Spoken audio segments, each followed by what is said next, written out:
A book, and it's one of my favorite books called Corduroy, and I know I've read it to you before. So, Mr. Corduroy, he's such a cute bear.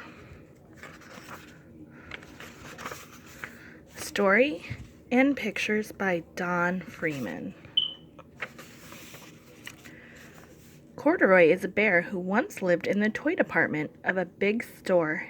Day after day, he waited with all the other animals and dolls for somebody, to come along and take him home. The store was always filled with shoppers buying all sorts of things, but no one ever seemed to want a small bear in green overalls. And then one morning, a little girl stopped and looked straight into Corduroy's bright eyes. "Oh, Mommy," she said, "look, there's the very bear I've always wanted." "Not today, dear," her mom sighed. "I've spent too much already. Besides, he doesn't look new. He's lost the button to one of his shoulder straps." See the missing shoulder strap? Bunny Freester. Corduroy watched them sadly as they walked away. "I didn't know I'd lost a button," he said to himself. "Tonight I'll go and see if I can find it."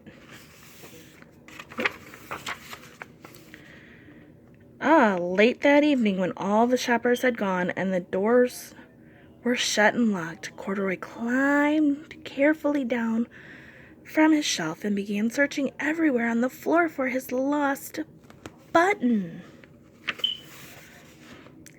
Suddenly, he felt the floor moving under him. Quite by accident, he had stepped onto an escalator and up he went. I don't know if you guys have ever been on like the moving staircases.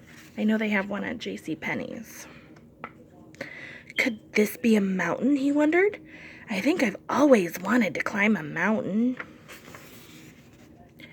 He stepped off the escalator as it reached the next floor, and there, before his eyes, was the most amazing sight. Tables and chairs and lamps and sofas and rows of beds. "This must be a palace," Corduroy gasped. "I guess I've always wanted to live in a palace." He wandered around admiring the furniture. "This must be a bed," he said. "I've always wanted to sleep in a bed." And up he crawled into a large, thick mattress. All at once he saw something small and round. "Why, here's my button," he cried. And he tried to pick it up, but like all the other buttons on the mattress, it was tied down tight. He yanked and pulled with both paws until, pop! Off came the buttons, and off the mattress Corduroy toppled. Oh my goodness. Look at that lamp. Bringing in bang into a tall floor lamp. Over it fell with a crash.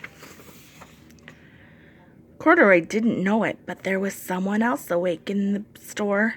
The night watchman was going his rounds on the floor above. When he heard the crash, he came dashing down the escalator. "Now, who in the world did that?" he exclaimed. "Somebody must be hiding around here." He flashed his light under the sofas and beds until he came to the biggest bed of all, and there he saw two fuzzy brown ears sticking up from under the cover. "Oh, hello," he said. "How did you get upstairs?" The watchman tucked Corduroy under his arm and carried him down the escalator and set him on the shelf in the toy department with the other animals and dolls. Corduroy was just waking up when the first customers came into the store in the morning, and there, looking at him with a wide, warm smile, was the same little girl he had seen only the day before. "I'm Lisa," she said, "and you're going to be my very own bear. Last night I counted what I saved in my piggy bank, and my mother said I could bring you home." "Shall I put him in a box for you?" the saleslady asked. Oh, no thank you, Lisa answered, and she carried Corduroy home in her arms.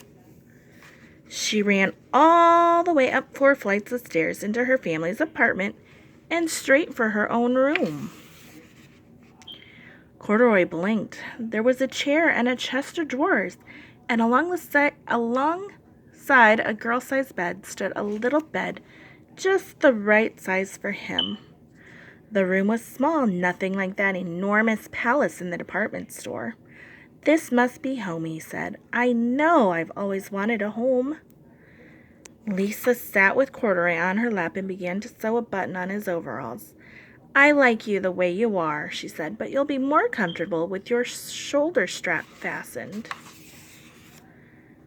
"You must be a friend," Corduroy said. "I've always wanted a friend." "Me too," said Lisa, and gave him